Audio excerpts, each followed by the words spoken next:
To Pitch in the Zone, our weekly gathering of a couple of coaches that help one presenter with a 3-minute pitch. Today's coaches include Nathan Gould, hailing from San Francisco, expert in high stakes presentation coaching, and also called the elevator pitch coach by the Wall Street Journal.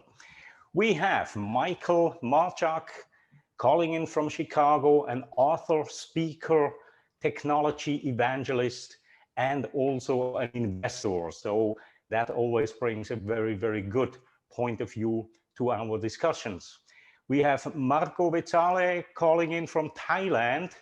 Marco is a serial entrepreneur and a presentation enthusiast, currently president of Lion Toastmasters in Thailand. We have Chris Dundon, who has been in your shoes before, Paul.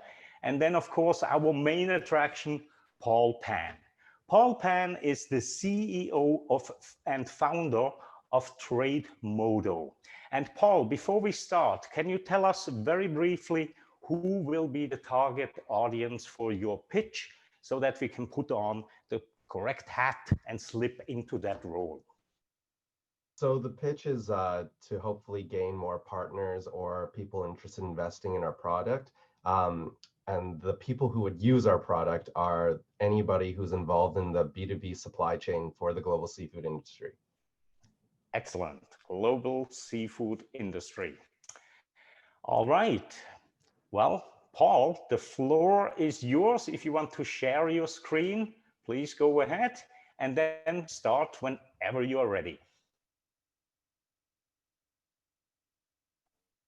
Okay, can see your screen very well. The floor is yours, Paul.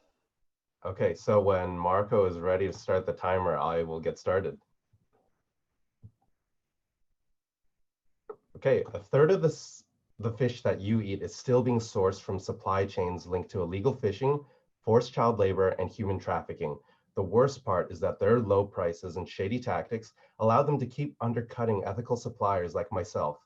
After selling millions of pounds of seafood and getting burned by bad word-of-mouth referrals, I had enough.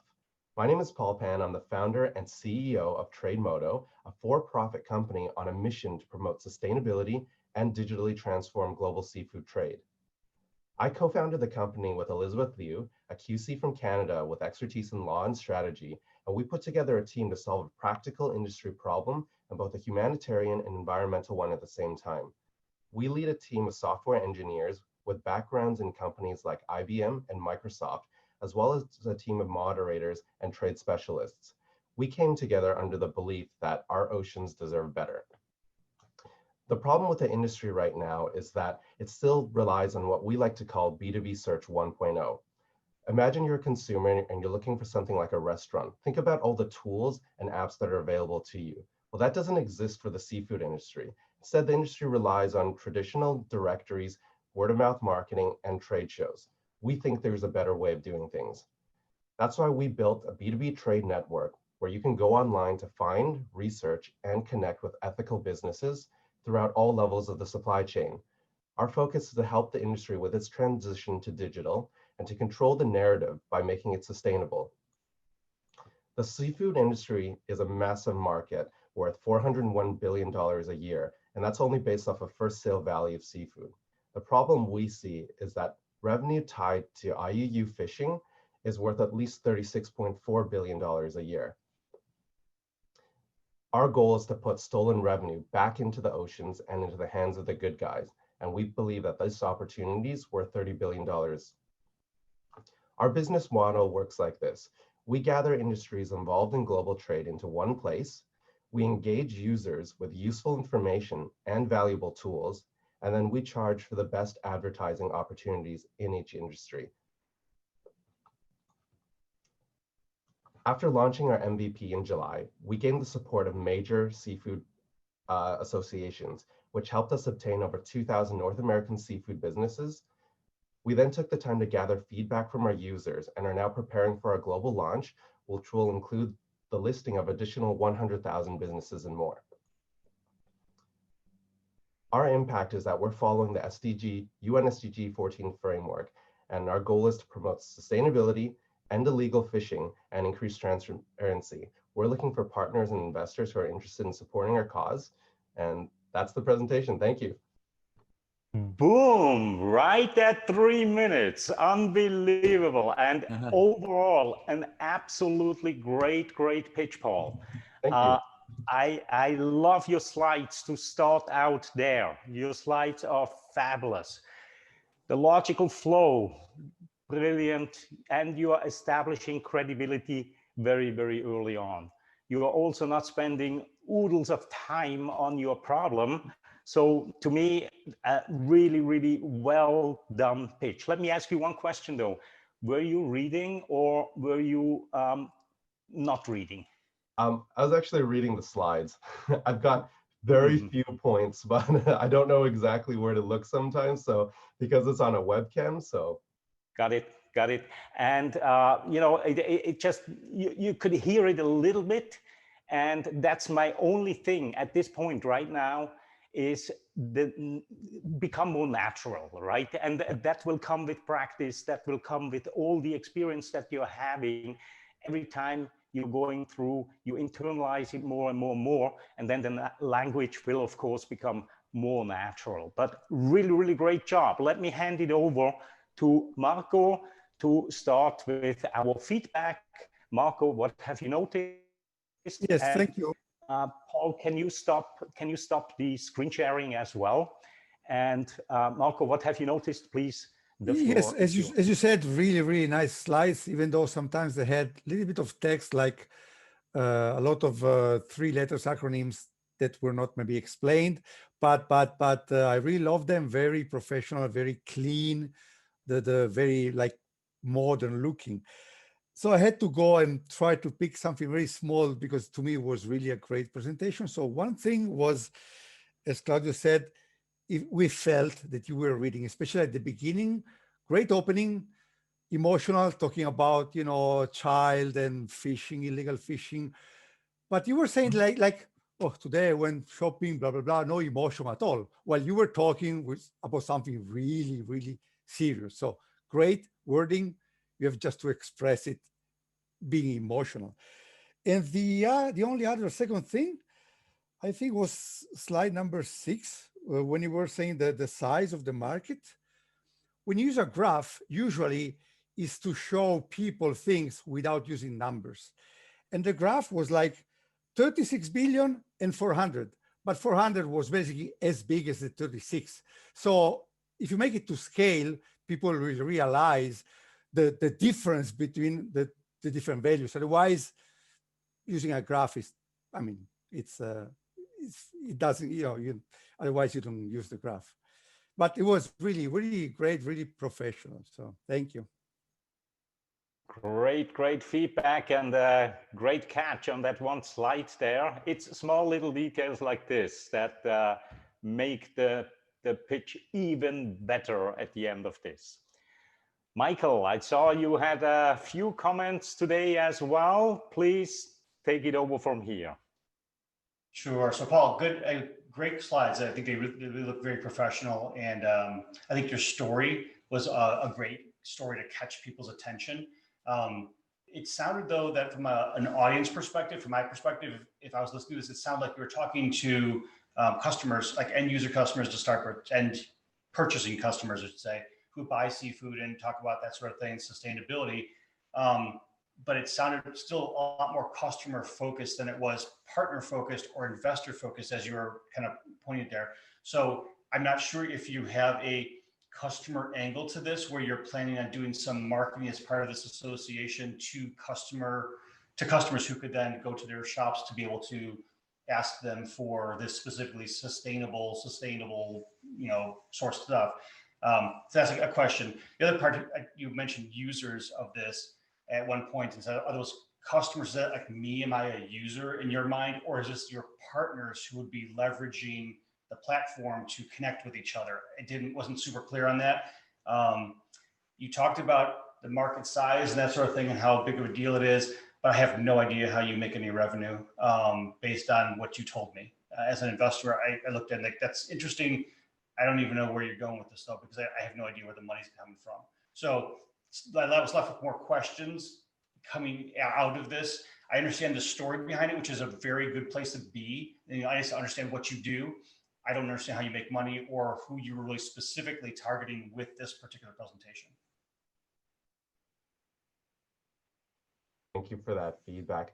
May I actually just respond with the revenue? I think I should definitely clarify that a little bit more. And I suppose the slide that I was using, it wasn't very clear with the business model about gathering users and then engaging them, then charging them for advertising. But why I do have a follow-up slide that I suppose I can kind of slide in there, and then I'll focus talking about some other points a little bit less. And then that slide would include exactly how the revenue works. But would there be something in the presentation that you would say was maybe a little bit less important that I could kind of pull away from that time?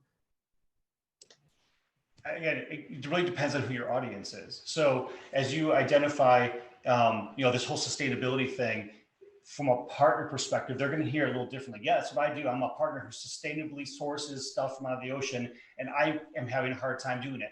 Speak to that person in that persona, if you will, with a presentation, and you're going to have some very specific points you want to get across to them. If you are speaking to an investor, you may want to describe the market and that sort of thing, and talk about how the partners that you're bringing in are. So again, pick a persona. If you say a general presentation, it really doesn't speak to anybody. It gives a bunch of facts and figures and like that. But at the end of the day, unless you speak to me and what I'm listening for, I'm not going to know. So if you have an investor deck, maybe you tweak that separately than your partner deck, which may go into how they benefit. Because honestly, what you're doing is not really relevant. It's how, at the end of the day, what's in it for them. And that's really what it is for everybody. What's in it for me as an investor? What's in it for me as a partner? What's in it for me as a consumer? I don't really care all your people. I don't care what their backgrounds are. Well, maybe I do, but in general, I just want to know what my benefit is at the end of the day, that I'm getting, clean, healthy seafood that's been sustainably sourced and whatever. That's what's in it for the end user and maybe purchasing it. But through that whole supply chain, you need to pick who you're talking to and give them that message about why it's important to them, so that when you're delivering the message about your broader goal and vision, that they can understand where they fit in, where my money as an investor is going, how I'm going to get it back, how you're going to make money over time and not just blow it all on putting up a website. So that kind of stuff, it really is important to identify the persona you're talking to and be able to get that message across clearly. Thank you. Okay. Excellent. Super valuable as always, Michael. Thank you very much. And next up, Nathan. Nathan, I understand you have actually been working together with Paul. So take it from here. Okay.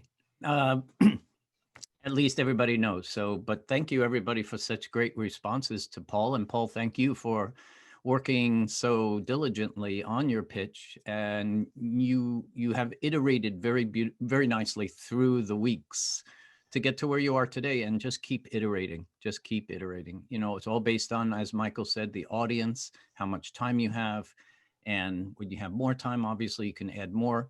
There are four things. One, if you want us to really know your branding on your virtual background, slide that thing up into the top right or top left corner, because you're sitting in front of it and I can't read it. Secondly, I recommend your opening line. If you want to use that, I would make it into a rhetorical question and get your audience yesing or knowing in their own heads, as opposed to just making a claim. And that would potentially get them feeling something based on that first sentence that you're saying. This is a nit, but I'd be very, I'm like this. I have a pet peeve about like versus such as. When you got to your team slide, you said we have people that have worked at companies like IBM, which means like IBM. So it should be such as, right? It's minor, but in my mind, it's huge. And then the last thing is, in terms of your customers, did I read that slide right? You have 2,000 customers? Actually, no. Our goal right now is to list companies. And so what we do is we data mine, and then we list the companies on there, and then the customers can engage and take over afterwards. Okay. So Oh. each business profile has like multiple areas. So you can interact from perspective of the owner of the page, customer of the page leaving content or reviews, or a I see. moderator that will put on moderator controlled information. Okay, and how's that going? It's going pretty well. We've got about 300 users from that. And then we were just Okay. surveying, working with them to figure out how we could improve it for that relaunch, because it's just a beta right now. Seems like a hack to getting a pipeline of a community, or to get a community to attract to what you're trying to do. It seems like a really interesting way to do it. Yeah. Okay, that's all I got for you, and thank you for coming today. I'm really pleased to see where you've gotten. Thank you very Thank much, you. Nathan. As always, greatly appreciated. Chris, you have been in the same seat as Paul has before. What kind of feedback can you provide to Paul? I really liked the talk. I thought it was strong. And my one question, from my perspective as a seafood consumer, and I do like my seafood, is this going to make my seafood less expensive? Is this going to make my seafood better, as in higher quality, healthier? Is it lower the mercury in my tuna? I don't know. But if you could say something like that, I'd be a lot more interested. And Okay. other than that, I'll defer to the experts. Perfect. And just to clarify, it actually won't make any difference other than the fact that it will shine a light on who the people selling to restaurants and producers like grocery stores, who they're actually buying from. It's more of a tool for the industry, whereas as a consumer, you can always look for labels like MSC certified or BAP certified and so on. Gotcha. So, but what does that do for the industry? What I don't understand. So imagine as a consumer, if you can't really tell if your product has been sustainably sourced or not, and it's the same problem for the industry. It's hard for them to tell as well, and it's hard for them to tell who they should be working with, especially when we're talking about cross-border trade. So if I'm going to go to Thailand, for example, where Marco is right now, and I'm going to buy from a Thai company, I don't know anything about that company other than what people I may know have told me about them, but there's nothing online for that company other than me flying over there, seeing the factory, but I still don't know anything, right? I gotcha. I mean, just for my education, I guess, what is the definition of sustainably sourced in seafood to some extent? There's nine certifications right now, and they all mean something a little bit different.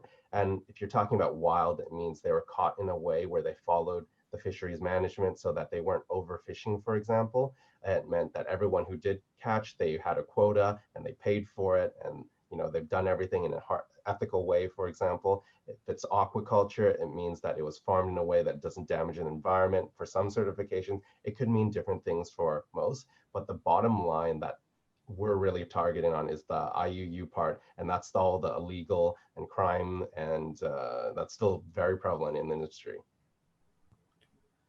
So, could you say, would you actually like to get what you're paying for? Yeah, that could definitely be an easy way of saying it. I mean, that would mean something to me. It might not make it cheaper, it might not make it something, but I would prefer my fish to be wild, and I know half the time I'm probably not buying that. Right. I don't know. I mean, that would mean something to me. I don't know if anybody else out there cares, but Well, depends on who you are, Chris. Sometimes Yeah. it's one of those two-sided coins. Some people believe in farmed fish is the way to sustain fish around the world, and some people believe in wild caught. And it's not an argument we should probably spend much time on here, but it's definitely a two-sided argument there. Depends on There you go. where you are, who you are, and what you're looking for. And, oh yeah, and Nathan, I think I agree with you. I think the point is actually really that, what's the value, right? I mean, that's why I saw Chris now pointing to. It's, what's the actual value behind it? If it doesn't get cheaper, if it doesn't get better or whatever, what is the value? And I think that's a very, very interesting distinction there, is where it's coming from. Absolutely. Yeah. So we also have Debbie. Debbie, I've never seen you at Pitch in the Zone. Welcome. I saw you put a comment into the chat box. If you would like to elaborate a little bit more on that and provide some feedback to Paul, please take the floor. Oh, thank you. Good morning. It was good to learn about you all, and I signed up to do a pitch on December 3rd, but so right. I really enjoyed your sessions. Cool. And I really liked the presentation. Like you all said, it's really professional, but we buy a lot of seafood, and I can see there's definitely an unknown thing there that we all have to either just hope that we're getting what we think we are, or so all of that background that goes to get the fish to all these local areas is really very interesting and unknown to the consumer, I think. And so I really like the ideas that you're doing, Paul. Excellent. All right. Thank you, Debbie. And I definitely look forward to your pitch on December the 3rd then. Liederman, I'm not exactly sure when you came in, but I think you probably heard most of the pitch, right? Yes, I did. Yes, All I right. did. Thank you. So, Paul, I like the passion. I like the fact that you had credibility from the very beginning. The slides were pretty cool. I like that. I still don't understand what IUU is. I still don't understand how you end illegal fishing. And I agree with Michael. It seemed to me more of a customer presentation than a pitch to investors. If I'm looking at it from the investor standpoint, I don't think I quite got how I'm going to make money, how I trust that you know exactly what you're doing. You have a clear plan of how to go and solve a big problem in the market. However, it's only 3 minutes, and you're that's what we're here for. So overall, I think it was really good, and I think you have a really strong foundation to keep building up from. Thank you so much. And yes, you're absolutely right. I think part of I got focused on the fact that my pitch that I was preparing for was 2 people in the industry, that I forgot that sometimes it might not be as relatable. Some of the examples I use or the way I explain things, like using the term IUU, which actually stands for illegal, unreported, and undocumented fishing. It's just a long thing to say, so we always just simplify it as IUU, and I totally forgot about that, but thank you. Got you. Awesome. The first time you use that in a presentation like this, Paul, it's best to start with the full explanation, so that way people know what IUU is from that moment on. And it's a beautiful use of the rule of 3. So 3 things together like that is almost melodic in the way it sounds. So don't worry about how long it takes to say those 3 things, in my opinion. Got it. And I think that if I had known what it is from the very beginning, then I would have thought about, okay, kind of what your mission is. And then when I see it at the end, I understand that you are trying to tackle a big problem out there, as illegal fishing. So I think, yeah, I agree with Nathan. That would have helped me understand. I got to the end and then I was a little confused with it. But yeah, awesome. Thank you. Excellent. Thank you very much, Liederman, as always. And we also have Murtala and Samia on the call. If you have any additional comment, please just unmute yourself and let Paul know what he can do to make his really good pitch even better. And if good not, morning. Yeah, Samia, there you go. Okay. Good morning. My name is Samia Bingham. I Samia. came in right at the end. So, Paul, I loved your cadence. I love the professionalism. of your entire pitch. Nathan, I came across your website looking for some pitch coaching and saw the link here and came on in. So definitely going to do a little bit more digging and reach out. So I'd love to come in and pitch it as well and get some feedback from you all. This has been very helpful. You are welcome. Excellent, excellent. I will put a link, or you already have the link to the pitch zone on your site, right, Nathan? Okay, so Samia, when you want to pitch, right, just go back to that link and there's a little button in the lower right corner that says I want to pitch. Click on that and then select your date. We actually only have 3 more open dates this year. The rest is already solidly booked. So get on the calendar, December 10, December 17, and then somewhere, maybe it's even only just 2. So sounds good. Thank you so much. Get on the calendar as soon as possible. And with that, we are getting pretty much to the end of this session today, unless somebody has an additional comment that popped to mind while listening to other coaches providing feedback. Yes, Chris. Hello. Good afternoon. Oh, Mutala, I'm sorry. Yes, please, go ahead. Good afternoon. Good afternoon. This is Murtala from Nigeria. Hello. All right. Hello. Can you hear me? Yes. Okay. I'm just here to learn from the professionals on the platform. So, and I'm happy that I can meet up today. So thanks so much. Looking forward to learning. All right. You are absolutely welcome. And it's always a pleasure if you find time on a Thursday evening. This time, this place, it's Pitch in the Zone. All right. And with that, Paul, I want to thank you, first of all, for taking the hot seat today, showing us what you've already got. And again, I was actually deeply impressed with the pitch that you have already.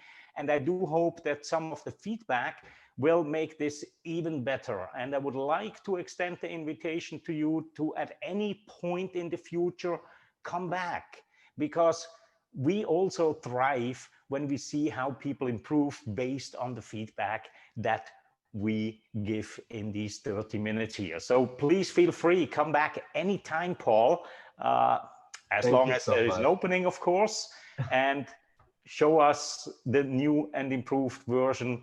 I'm sure that you will be doing exquisitely well, reaching the goal that your pitches have in the future. How was this session for you, Paul? Any comments? Fantastic. Thank you so much to all the coaches for the feedback and just for the opportunity. It's very seldom do you get a time to speak with so many people who know exactly what they're talking about, and then they can give you that direct input. And it's really a different atmosphere to talk to so many people at once. It's a lot of things for me to practice and learn on, so I'll definitely be back. Thank you.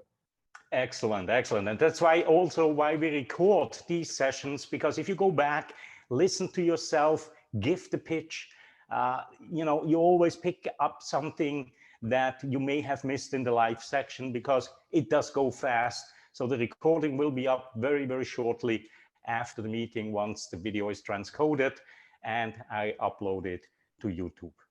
And with that, I want to thank all of the coaches, of course, as well, for time well spent here. Again, today, I can tell based on Paul's comments and his smile that we are actually achieving the mission that we have set out for ourselves. And many, many, many thanks to all of you for spending the time every Thursday evening, 10:15 a.m. Eastern Standard Time, every Thursday. Until next time. Thank you very much. See you. Have a great day, afternoon, evening. Bye-bye.